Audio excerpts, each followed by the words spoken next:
Servus, Glück auf und herzlich willkommen zu einem weiteren Ich kommentiere eure Kommentare Video. Ja Leute, diesmal zum Spiel gegen Eintracht Frankfurt, da wir ja morgen schon gegen Real Madrid spielen, der Schlag auf Schlag. Ich denke, es wird nicht ganz so viel los sein in den Kommentaren. Ich denke, da wird der Uli alles überschatten, aber nichtsdestotrotz, Leute, gehen wir rein in den Bums. Bevor wir das tun, wie immer der Hinweis, wenn euch gefällt, was ihr seht, supporte gerne den Kanal, indem ihr ein Abo da lasst.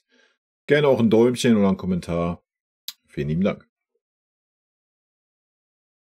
Und damit gehen wir mal rein in eure Kommis. So. LH, ich fand Min-Jae wirklich richtig gut heute. Hat mir seit seiner Einwechslung das Gefühl gegeben, dass er nichts anbrennen lässt. Ja, ich fand ihn auch okay. Ne? Ich habe es ja auch schon gesagt, es ist, glaube ich, auch für Min-Jae gut, wenn er jemanden an seiner Seite hat, der ein bisschen der Chef ist. Ne? Rolf, zum Thema Nachwuchsspieler. Wie viele Einsatzzeiten hat Xabi Alonso eigentlich dem Bayern-Nachwuchs gegeben? Wen interessiert denn, was in Leverkusen, in Leipzig oder in Stuttgart Thema ist? Wir reden über den FC Bayern, nicht über... Sorry. Aber kannst du gerne deine Meinung haben, wenn du die Kritik an Tuchel unangebracht findest, ist das für mich völlig fein. Wie gesagt, was bei anderen Vereinen wie passiert, ist mir persönlich scheißegal. Ich bin hier im FC Bayern-Kanal, mir geht es um FC Bayern oder um nichts anderes. Jo, gehen wir in die Suche rein. Das haben wir. Florian, war ein Arbeitssieg. Der Schuss zum 1:1 war echt gut. Kane sammelt weiter Tore. In der zweiten Hälfte hatte ich Sorgen, dass wir Tore kassieren wie im Hinspiel, aber in München auch schwer. Real Madrid wird sehr schwierig, aber alles ist möglich. Weiter geht der Lachs. Ja, ich hatte in der zweiten Halbzeit nicht das Gefühl, dass wir Tore kassieren. Wir haben alles im Griff gehabt eigentlich. What's up? Sehe ich genauso, nur unsere Fans haben mich etwas enttäuscht. Sei es drum, ich kann es nachvollziehen. Ich glaube nicht, dass es an den... Ja, wie gesagt, ich habe das Thema schon ein paar Mal angesprochen, da müssten wir einen riesen Fass aufmachen. Und die Ultras haben halt 90 Minuten lang das Wembley oder den Wembley-Song gesungen und ja, der Otto-Normalfan, der da in der Kurve steht, kann damit gar nichts anfangen, weil er es gar nicht kennt. Ja, deswegen ist auch immer das Problem dieser Stimmungsgeschichte in München. Ja, also die Ultras haben Gas gegeben 90 Minuten, aber die haben halt 90 Minuten ihr Wembley-Song geballert, der übrigens sehr geil ist. Ja, nur der Rest kann damit nichts anfangen und hält dann einfach die Fresse. Ja. Deswegen hast du nicht das Gefühl gehabt, dass irgendwie Stimmung aufgekommen ist. GB, zwischendurch hat man gedacht, dass man in Frankfurt spielt. Unsere Fans waren sehr still. Ja, habe ich ja gerade erklärt, wa? Harry Kane ist jeden Cent der Ablöse wert. Was für eine Maschine. Auf jeden Fall. Ja, auf jeden Fall. Herbert, wünsche Ihnen ein schönes Wochenende und meinen FCB viel Glück gegen Real Madrid. Ja, Herbert, ich hoffe, du hast auch ein schönes Wochenende. Ich hatte ein schönes Wochenende und ja, wir werden Glück brauchen morgen. Leisito, Svonarek ist der jüngere Spieler. Tuchel wollte dem Uli nochmal unbedingt zeigen, dass er auf Campus-Spieler setzt. Brian ist der gekauft. Lass ich mal so stehen. FC Bayern-Fan forever, hochverdienter Sieg von uns. Jeb Berger. Hausaufgaben gemacht, 3 Punkte, 2. Platz gefestigt, Mund abputzen und weiter geht's am Dienstag. Ja, weiter geht's nicht. Wir müssen da schon ein paar Schippen drauflegen. Ich verstehe nicht, warum der Tuchel mit Tell nicht klarkommt. Und wer sagt denn, dass er nicht klarkommt mit Tell?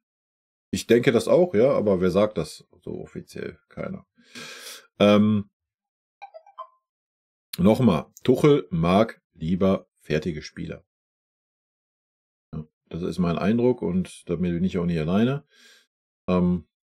So ist es einfach. Und das ist ja auch nichts Schlimmes. Aber dann passt er halt einfach nicht in diese Philosophie und gut ist. Arbeitssieg, die Champions League für nächstes Jahr ist gesichert. So sieht's aus.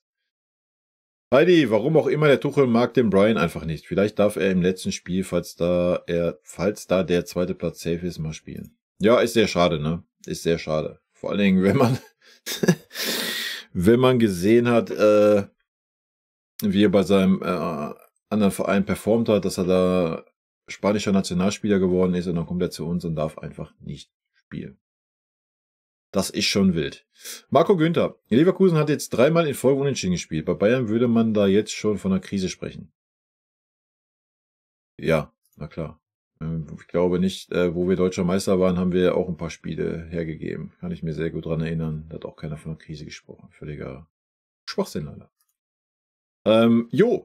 Das Spiel gegen Frankfurt fand ich okay. Wichtig war der Sieg vor dem Champions League Spiel. Unnötig die Aktion von Hoeneß. Aber das Spiel hat wieder deutlich gemacht, dass einige Spieler für zukünftige höhere Aufgaben nicht die Qualität haben. Hierzu zählen auch ganz klar Min Jae. So unbeweglich und stocksteif wie der sich bewegt, dazu ohne Ideen und Impulse im Spielaufbau hat. Hoffe ich, dass er am Dienstag nicht zum Einsatz kommt. Davis, schlechter wie eh und je, bleibt in seiner Entwicklung stehen. Ich habe etwas Bedenken gegen Real. Ich hoffe, das geht gut mit einem Sieg. Aber Real ist halt eine qualitativ ganz andere Mannschaft als Frankfurt. Dies ist meine persönliche Meinung, die niemand teilen muss. Ja, natürlich ist Real qualitativ eine ganz, ganz andere Mannschaft als Frankfurt. Ja, da brauchen wir gar nicht drüber reden. Wir werden sehen, was morgen passiert. Es ist nicht vorherzusehen. Wir sind für alles gut. Ich sag's euch, wie es ist. Wir sind für alles gut. Wir sind für einen 2-0-Sieg gut. Wir sind aber auch für eine 3-4-0-Niederlage gut. Von bis. Talkie Bayern. Hallo Kai, ein angenehmes Wochenende und wir gratulieren uns zu 3 Punkte. Wir haben eine gute Leistung gezeigt und starten mit gutem Rückenwind für das Spiel gegen Real Madrid. Mit diesem Hintergrund bin ich voll und ganz zufrieden. Die Champions League kommende Saison ist sicher. Das Interview mit Hoeneß und Tuchel wirklich spannend. Bin gespannt, wenn man das Thema zusammen bespricht. Bleibe dabei, Tuchel will keine jungen Spieler ausbilden und dies hat er sicherlich gegenüber Hoeneß geäußert, was mit ein Grund ist, warum man getrennte Wege geht.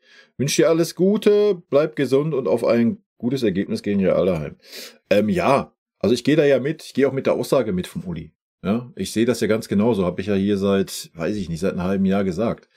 Aber du kannst nicht als Verantwortlicher, als Aufsichtsratmitglied dem Trainer das öffentlich, er hat es ja noch niemals dem Trainer, er hat es öffentlich der Presse mitgeteilt. Und das geht nicht. Und schon gar nicht vor einem Champions League Halbfinale. Also, das ist kontraproduktiv und dumm.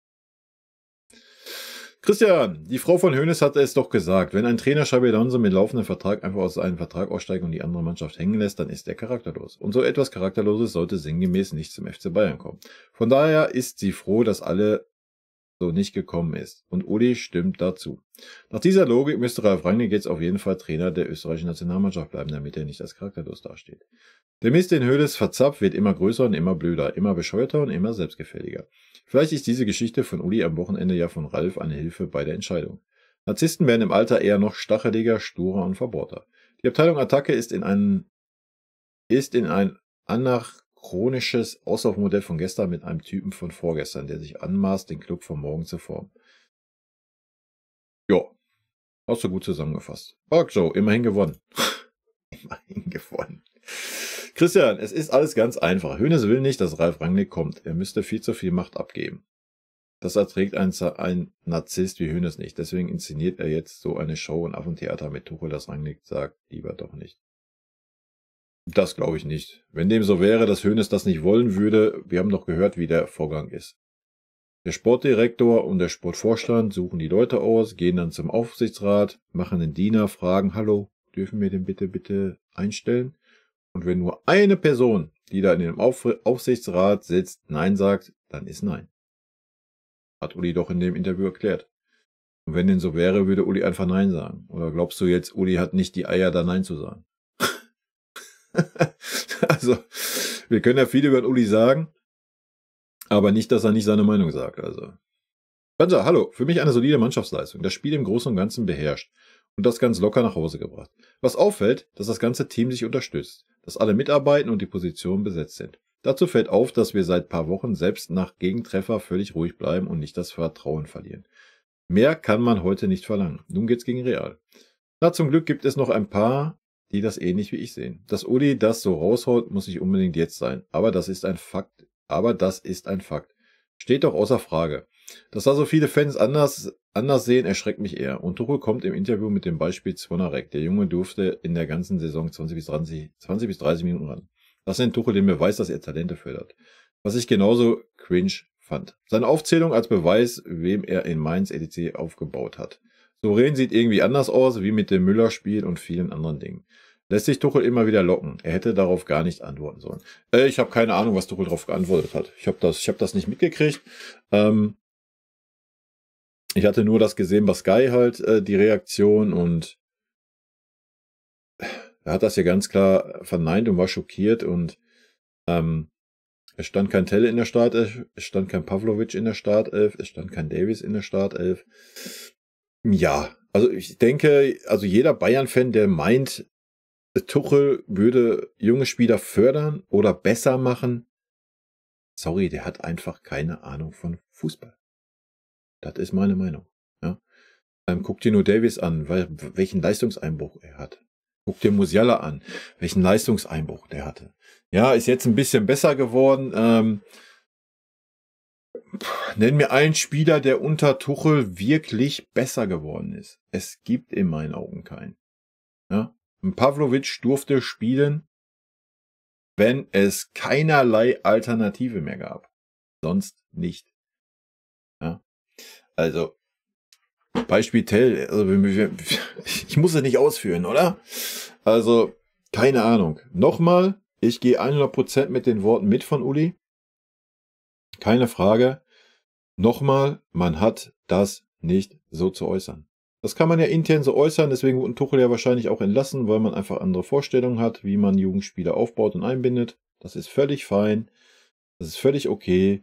Und wenn du meinst, du willst unbedingt das öffentlich nachtreten gegen den Trainer, dann mach es nach der Saison. Aber nicht 3 oder 4 Tage vom Champions League Halbfinale gegen Real Madrid. Also das ist völliger Dummfick. Ja, das muss man auch ganz klar sagen. Robby, Frankfurt-Fans waren top, ja.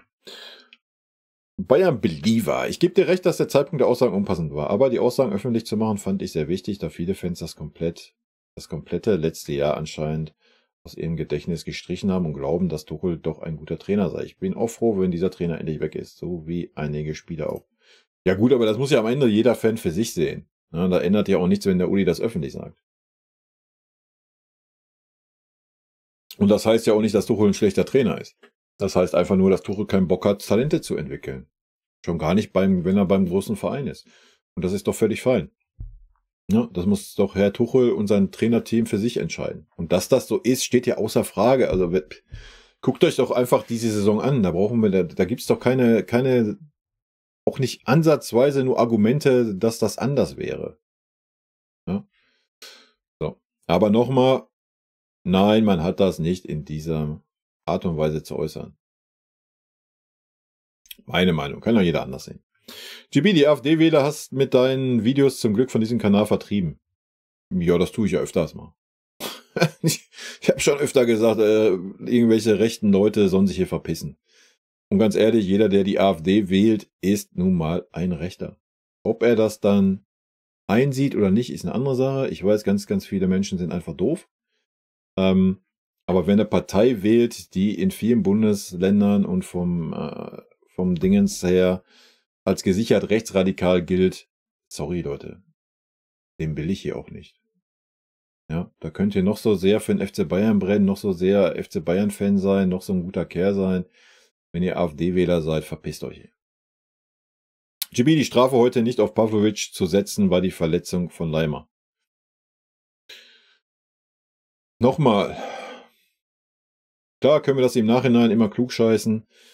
Ja. Weiß ich nicht. Ist halt schwierig, ne? Zu Tuchel, getroffene Hunde bellen.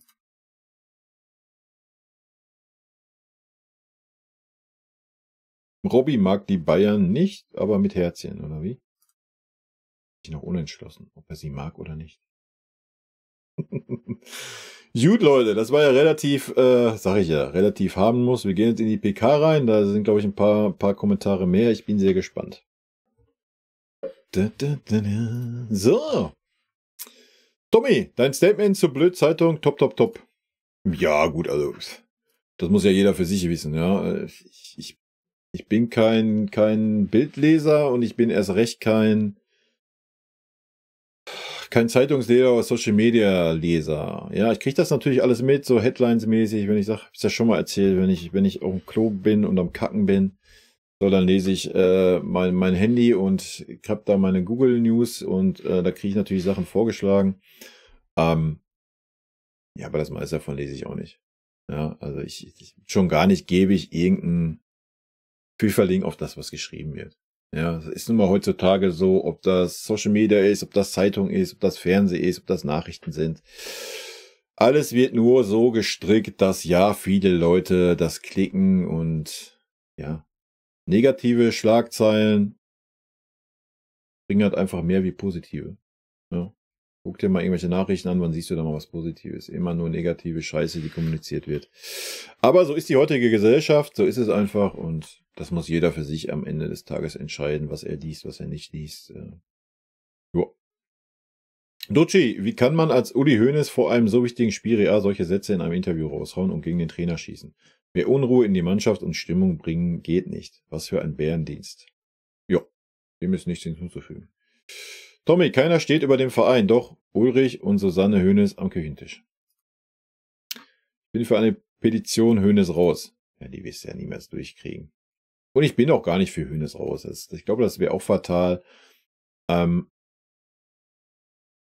sollte aber den Hoeneß irgendwie mal einnorden. Und ihn vielleicht mal ins aktuelle Jahrhundert oder Jahrzehnt holen. Ja. Ich glaube, das ist so das Problem bei diesen alten Herrschaften, dass die alle noch in der Zeit von vor 20 Jahren hängen und denken, sie können immer noch das tun, was sie vor 20 Jahren tun konnten. Das geht heute halt einfach nicht mehr. Thomas Kopf hoch. GB, ich bin für Petition, Bild raus aus dem PK-Raum. Ja, wäre ich dabei. Modlo. Was im Kopf von Hoeneß vorgeht, Wurstwasser. Das mit der Tuchel-Entlassung im Sommer hätte man auch innerhalb des Vereins lassen können. Ja, man hätte vieles anders machen können. SKDD, deine Worte zu diesem Bubi von der Bildzeitung und dessen scheinheilige Frage zu Uli Hoeneß finde ich richtig. Auch einen groben Klotz gehört ein grober Keil. Der ist gut. Allein die Stimme von dem Bubi und diese schmierige Steime an den lieben Herrn Tuchel geht mir so auf den Sack. Der soll seine Frage in 2 kurzen Sätzen stellen. Klar, präzise, direkt. Der 5-minütige Monolog des Bubis ist unprofessionell absolut überflüssig. User, Respekt für deine Arbeit. Danke. Stefan, Rangnick und Uli, das geht nicht gut. Bums. Dritte Wahl bleibt in Austria. Ich denke, es wird auf jeden Fall Reibereien geben dann. Nicht nur mit dem Uli. Ja, ich glaube, der Rangnick ist schon einer, der sich nicht unbedingt irgendwie groß was sagen lassen möchte. Peter rein in den Bums, in den besten Bundesliga-YouTuber. Hör mal auf, ich kann mit so viel Lob nicht umgehen, aber vielen lieben Dank. Labibam. Vor ein paar Monaten wurde gesagt, dass FCB kein Entwicklungsverein ist. Vor ein paar Monaten wurde gesagt, dass der FC Bayern kein Entwicklungsverein ist. Manche Spieler arbeiten an sich, Beispiel Musiala, Forstel. Pavlovic ist eher in der richtigen Richtung. Ich denke, Tell könnte gut werden, wenn er mehr Biss nach vorne entwickelt und nach hinten arbeitet. Okay. Ich lasse es so stehen. Chico Wild, ja. Hoeneß ohne Worte, ganz genau. Gib dir 100% recht, schönes Wochenende. Ja, ich hoffe, das ist auch ein schönes Wochenende. The King, gehe mit dir 100% mit. Danke für dieses super Statement. Izek, bist ein Löwe, bleibe bei dir, obwohl ich Bayer-Fan bin. Vielen lieben Dank dafür. Chris, also man merkt, dass Tuchel sich nun nicht mehr um andere blöde Dinge kümmern muss, ist viel relaxter und kontert auch mal endlich diese blöden Fragen. Ich würde mir mal eher Fragen wünschen, warum ein Schupper 90 Minuten spielt und man dann mal nicht Saragossa oder Tell von Alpha spielen lässt. Ja gut, die Frage hat der Uli dir ja beantwortet. Oder, Chris? Die Frage brauchst du ja nicht stellen. Immer nur, wenn Ausfälle kommen, wird gewechselt, aber gut, so ist es halt und zum Glück nicht mehr lange. Außerdem bei solchen Aussagen von Uli, wer will denn noch Trainer beim FCB werden, wenn da immer vom Aufsichtsrat aus der Hüfte gegen die Trainer geschossen wird? Wie du schon sagst, das muss intern bleiben und ist kein Marktplatzthema. Hoffen wir mal, dass gegen Real die gute Stimmung bleibt. Cheers. Ja, das kommt ja auch noch dazu, Chris, ne? Da gebe ich dir ja auch recht. Ich denke auch, dass das ein Thema ist, was vielleicht abschreckt. Ne? Wenn dann der große Oberpatron, es geht ja nicht nur darum, dass es ein Aufsichtsratmitglied ist, sondern dass es Uli Hoeneß ist. Ne? Und wenn der dann öffentlich gegen den Trainer schießt, das geht halt nicht. Also das geht einfach nicht. Sorry. Diese Meinung, nochmal, gehe ich 100% mit den Jugendspielern. Brauchen wir nicht drüber reden. Aber kommuniziere das intern. Meinetwegen wasch die Schmutzwäsche am Ende der Saison, wenn der Trainer weg ist, ja, oder wenn die Saison durch ist, wenn man ausgeschieden ist aus der Champions League, wenn man nichts mehr erreichen kann. Wasch gerne diese Schmutzwäsche, wenn dir das unbedingt auf der Seele brennt und gut ist. Ja, aber dieser Zeitpunkt ist eine Katastrophe. Und die Außendarstellung brauchen wir gar nicht drüber reden, oder? Aber da machen wir ja seit Jahren kein gutes Bild. Alf, zurzeit ist Thomas Tuchel der souveränste im Verein. Uli einfach mal Mund halten, jetzt überlegt, neueste Trainer, tue ich mir das an. Ja. Frank Neckenpaar, manchmal haben Spieler mehr Schmerzen wie der Trainer. Gruß Frank. Patrick, wir wollen den Henkelpott. Ich glaube, Tuchel ist jetzt noch mehr angestachelt, das Ding zu holen. Ich glaube, das war auch vorher. Also das ist ja... Also Champions League ist Champions League. Ich glaube nicht, dass man da nochmal so eine extra Motivation braucht. Kurt Lonne, wo ich nicht mitgehe, Fragen sind immer berechtigt, auch wenn sie einen nicht gefallen. Ich denke auch, dass wir uns eigentlich darüber einig sind. Und ist doch klar, dass diese Frage nach diesem Interview kommt. Dann bin ich wieder bei dir. Uli sollte eigentlich wissen, welche Diskussion er zu diesem Zeitpunkt auslöst. Ja, ich gehe mit. Es war klar, dass die so eine Art Frage kommt. Die Art und Weise der Fragestellung und die Art und Weise der Bild-Zeitung, da bleibe ich bei.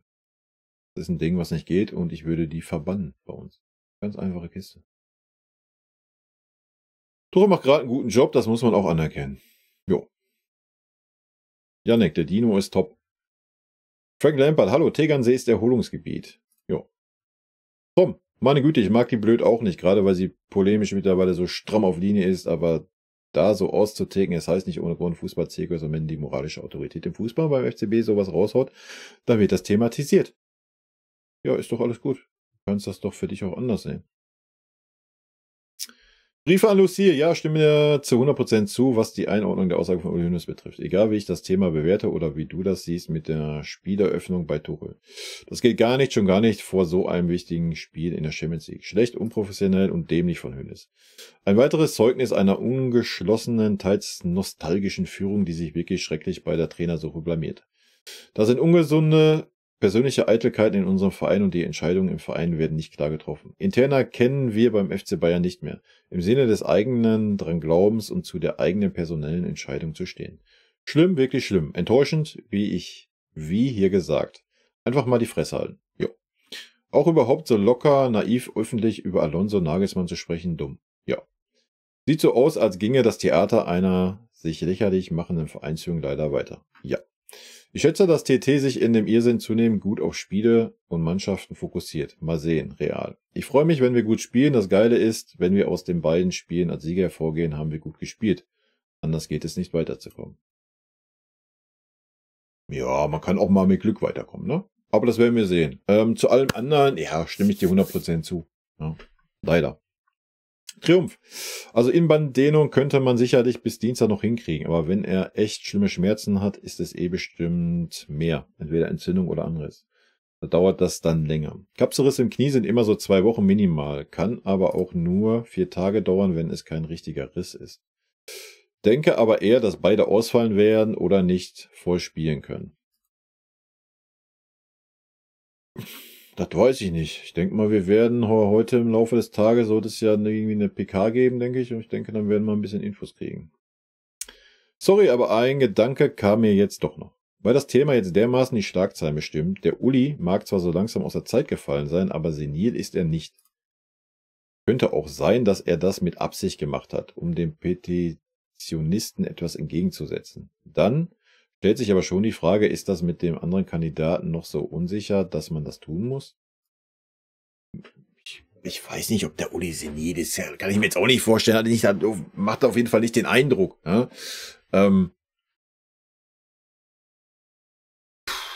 Weiß ich nicht, ob das irgendein Hintergedanke war, den er da hatte. Kann ich mir ehrlich gesagt, wenn man sich das Format reingezogen hat, nicht wirklich vorstellen. Aber man kann Menschen nur vor den Kopf gucken, ne? Oliver, alle Bayern-Fans sind Uli sicherlich mega dankbar für seine Verdienste für den Club. Ja, natürlich. Aber er sollte auch genug Feingespür haben, ab wann er seinem geliebten Verein schadet. Sehr schade, wie ich finde. Ja, gehe ich mit. Patrick, wenn Rangnick das wieder mitkriegt mit Hoeneß Tuchel, sagt er uns 100% ab. Ja, wer soll das nicht mitkriegen? Vernehmbar. Gruß Frank. Unruhe. Gruß Frank. Marcel, war ein gutes Spiel, trotzdem wurde es unnötig spannend gemacht am Ende. Tobias, das Wichtigste ist doch, dass wir wissen, dass Uli ein guter Kerl ist. Ja, ganz genau. Denken wir uns an. Banja, dieses gerade von Leons Leistung wird zum Glück anders gesehen, aber egal, wichtiger ist real. Was?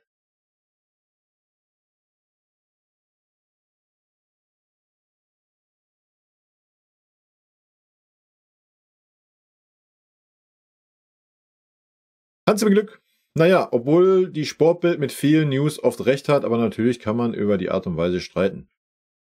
Ja, das ist mir Wurst. Habe ich ja gerade am Anfang schon gesagt. Ja. Muss auch jeder für sich wissen. Also da muss man ja auch nicht meine Meinung teilen. Muss man sowieso generell nicht. Kurt Londe, ich bin ja kein Bayern-Fan im herkömmlichen Sinne. Und ich maße mir schon gar nicht an, eine fundierte Meinung über die Bayern-Internas zu haben. Und deshalb, wer hat denn nun recht, was die Jugendarbeit betrifft? Du und Uli oder Tuchel, der alles vehement bestreitet? Ich tendiere ja eher zu der Meinung von dir und Uli. Aber wie kann ein Tuchel dies abstreiten, wenn die Fakten quasi auf dem Tisch liegen, oder? Ist das Interpretationssache? In den Medien ist das natürlich die große Nummer. Ich weiß nicht, ob dieses Thema jetzt das Richtige vor so großen Spielen ist. Aber solange wir keinen neuen Trainer haben, wird die Diskussion sicher weitergehen. Da haben wir die Petitionisten und Tuchel und die anderen, die Tuchel endlich loshaben möchten. Entschieden ist anscheinend noch nichts, sonst hätten wir doch die Situation nicht. Wie entschieden ist noch nichts. Tuchel ist am Saisonende weg. Das ist entschieden, das ist ein Fakt. Aber scherzhaft könnte man ja sagen, das wird alles von Uli und seiner Frau am Frühstückstisch entschieden. Vielleicht ist aber gerade der hier entstehende Eindruck der Entscheidungsfindung das Problem von Bayern. Aber wer will eine Höhne schon verbieten, solche Interviews zu führen? Ja, keiner. Weil er nun mal der oberste Mufti ist. Ja? Der Kalle könnte ihm vielleicht da mal reinreden, aber ich denke, der wird das ganz genauso sehen. Weil die halt einfach in ihrer alten Zeitgeschichte hängen. So. Ja? Das ist halt so. Wer da recht hat, da soll sich jeder seine Meinung bilden. Ja, zu der Jugendarbeit oder zu der Förderung von Talenten unter Tuchel. Da soll sich jeder seine eigene Meinung bilden. Meine Meinung ist bekannt, meine Meinung steht. Ich habe aber auch kein Problem damit, wenn jemand das anders sieht. Dann soll er das gerne anders sehen. Argumente kann derjenige mir leider nicht liefern. Die kann ich ihm alle jederzeit auseinandernehmen. Aber das heißt ja nicht, dass man nicht eine andere Meinung haben kann. Basti. Naja, grundsätzlich stimme ich zu, dass man die meisten Dinge intern klärt und aufarbeitet. Aber weiß man, ob es mit der Jugendarbeit nicht schon häufiger intern angesprochen wurde? Manchmal will man damit ja den Trainer einen Denkzettel verpassen, dass er das ändern soll. Und das soll der Tuchel jetzt in den letzten 5 Spielen ändern, oder was? Basti, bitte dich, wie soll das denn, was ist das jetzt für ein Argument? So. Ja, ich wäre ja mitgegangen, hätte man das nach der Hinrunde gemacht. Oder in der Winterpause. So hätte man mal die Spitze gesetzt, wenn es intern nicht klappt, nach außen, ja, man ist mit der Arbeit, oder man hätte das ja auch bei der Entlassung machen können. Ja, man hat verkündet, so Thomas Tuchel verlässt den Verein. Da hätte man ja auch eine Begründung mitgeben können, weil wir uns von der Philosophie her nicht gut zusammenpassen, da der Trainer nicht gerne Talente weiterentwickelt, Blasels und so weiter. Hätte man ja alles schön verpacken können. So, und dann wäre ja gut gewesen. Aber jetzt 5 Tage. Was soll man denn 5 Spiele, was soll man jetzt in den 5 Spielen jetzt entwickeln? Soll er jetzt sagen, ich lasse jetzt die nächsten 5 Spiele in Tell von Anfang an spielen? Das macht ja auch keinen Sinn. Der ist ja gar nicht intrigiert. Kannst ja nicht dann gegen Real da reinwerfen. Also, nee, das ist für mich kein Argument. WhatsApp, aha, wenn Jamar Schmerzen hat, dann ist er nicht im Kader, was richtig ist. Aber Leo muss unter Schmerzen auf Medikamente spielen. Der kann das ja auch. Leo steckt das weg, er ist ein harter Hund. Leute.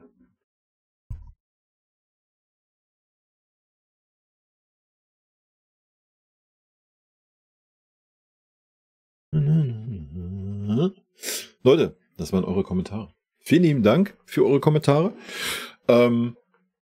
Ja, ich denke, vor dem Real spielt, ist auch gerade ein bisschen die Luft raus. Und alles hat natürlich Uli Hoeneß überschattet. Von daher, Leute, rot-weiße Grüße gehen raus. Wer Bock hat, heute Abend 18:30 im Stream. Und ansonsten morgen zur Spielanalyse. Nach dem Spiel gegen Real Madrid. In diesem Sinne. Vielen lieben Dank für euren Support, Leute. Vielen lieben Dank, dass ihr euch das Video bis zum Ende angeschaut habt. Vielen lieben Dank für euren Support. Wie immer, lasst gerne einen Daumen da. Ich freue mich auch über jeden Kommentar, der geschrieben wird. Und in diesem Sinne nochmal rot-weiße Grüße gehen raus. Und jetzt zum Abschied noch ein paar nette O-Töne von unseren vergangenen Trainern. Ein dicker Kuss von der Trainer von der Meister. Was das Allerwichtigste ist, weil wir wissen, dass er ein guter Kerl ist. Wir sind schockverliebt in meine Mannschaft. Also ich fand, das hat Spaß gemacht zu coachen. Ein Trainer ist ein Idiot. Ein Trainer sehe, was passiert im Platz. Dahin bist du eher Trainer und wenn du viele Spiele hast, bist du mehr Coach als Trainer und ich bin schon lieber Trainer als Coach. Geiler Satz. Magic.